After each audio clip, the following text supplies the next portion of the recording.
సున్నితమైన విషయాలు ఉంటాయి. సంగీరే కాదు, వేరు వేరు సమూహాలు చాలా లోతుల్లోకి వాళ్ళ జీవితాల్లోనికి తొంగి చూస్తే ఈ విద్వేషం వల్ల ఎంత కలత చెందుతున్నారు, ఎంత ఒక భయానక వాతావరణంలోకి నెట్టివేయబడుతున్నారు మనకు అర్థమవుతుంది.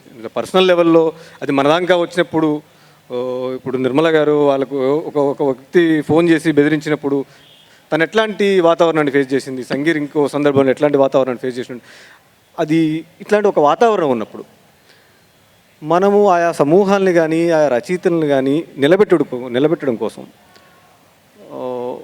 ఎట్లాంటి ఒక సామాజిక బాధ్యతగా ఒక రచయితగా ఎట్లాంటి పాత్ర పోషించాల్సి ఉంటుంది ఒక సమూహంగా నిలబెట్టడం కోసం, ఇట్లాంటి ఒక వాతావరణంలో కలిసికట్టుగా ఉంచడం కోసం? అంటే ముఖ్యంగా ఇటువంటి కాలంలో రచయిత అనేవాడు కాస్త సమయం అనేది ఖచ్చితంగా పాటించాల్సిన అవసరం ఉంది.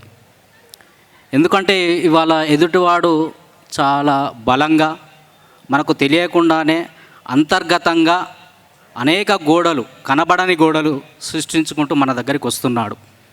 అనేక రూపాల్లో ఇవాళ ఆ గోడలు నిర్మిస్తున్నాడు. ఇటువంటి సందర్భంలో రచయిత సేమ్ ఎదుటివాడు ఎలా అయితే చేస్తున్నాడో, ఎలా అయితే ఒక మూకాధార దాడి చేస్తున్నాడో, లేతే వాడు కామెంట్ చేస్తున్నాడో అట్లా వెళ్లకుండా మనం ఖచ్చితంగా ఆ మూలాలకు వెళ్ళి విశ్లేషించాలి. సమాజానికి ఆ మూలాలకు వెళ్ళి విశ్లేషించి ఏది సత్యం ఏది అసత్యమో ముఖ్యంగా తెలియచేయాలి.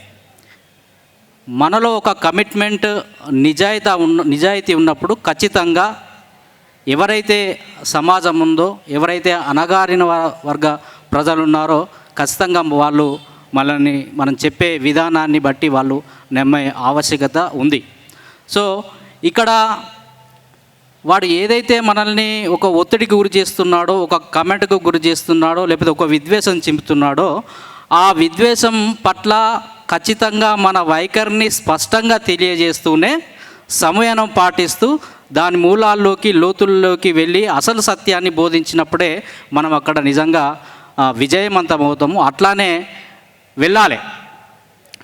చాలా సందర్భాల్లో అంతెందుకు మనం రవీంద్ర భారతిలో ఇదే సమూహ తరపున కవి గాయక సభ పెట్టినప్పుడు కవిత్వం చదివిన సందర్భంలో నేను మతాన్ని కాదు మనిషిని అనే ఒక కవిత చదివినప్పుడు అది యూట్యూబ్లో అప్లోడ్ అయిన సందర్భంలో చాలామందికి కవిత్వంలో ఆ కామెంట్ చూస్తే బహుశా మీరు అంతా గమనించవచ్చు, ఎంత అక్కడ మూక ఒక సైన్యంగా ఏర్పడి ఎంత దుర్మార్గమైన ఒక కామెంట్స్ అక్కడ పెట్టడం మనంతా గమనించవచ్చు. అరే నువ్వు నిజంగానే మనిషివి కావురా, నువ్వు జంతువు, నువ్వు పందివి కూడా అన్నారు ఆ కామెంట్లో. నువ్వు మనిషివే, నువ్వే చెప్తున్నావు కదా, మరి మనిషివి అయితే కవిత్వానికి ఏం చదువుతున్నావు అని కూడా ఆ మూక. అంటే వాళ్ళు ఎవరు ఈ విద్వేష భావాలు ఎవరైతే రెచ్చగొడుతున్నారో వాళ్ళు రెడీగా ఒక భావజాలంతో మనల్ని వాళ్ళ సంస్కృతిలోకి లాగే ప్రయత్నం చేస్తున్నారు. ఒకవేళ ఆ సంస్కృతిలోకి మనం వెళ్ళకపోతే దాడి చేసే ప్రయత్నం చేస్తున్నారు. ఇటువంటి సందర్భంలో ఖచ్చితంగా రచయిత, ముఖ్యంగా యువ రచయితలు, ఎందుకంటే ఉడుకు రక్తాలు ఉన్న రచయితలు ఖచ్చితంగా సత్యాన్ని విశ్లేషించుకుంటూ లోతైన విశ్లేషణ చేసుకుంటూ ముందుకెళ్ళాలి తప్ప వారిలాగా ఎదురుదాడి చేయడం అనేది ఇప్పుడున్న సందర్భంలో మాత్రము కరెక్ట్ కాదనేది నా అభిప్రాయం.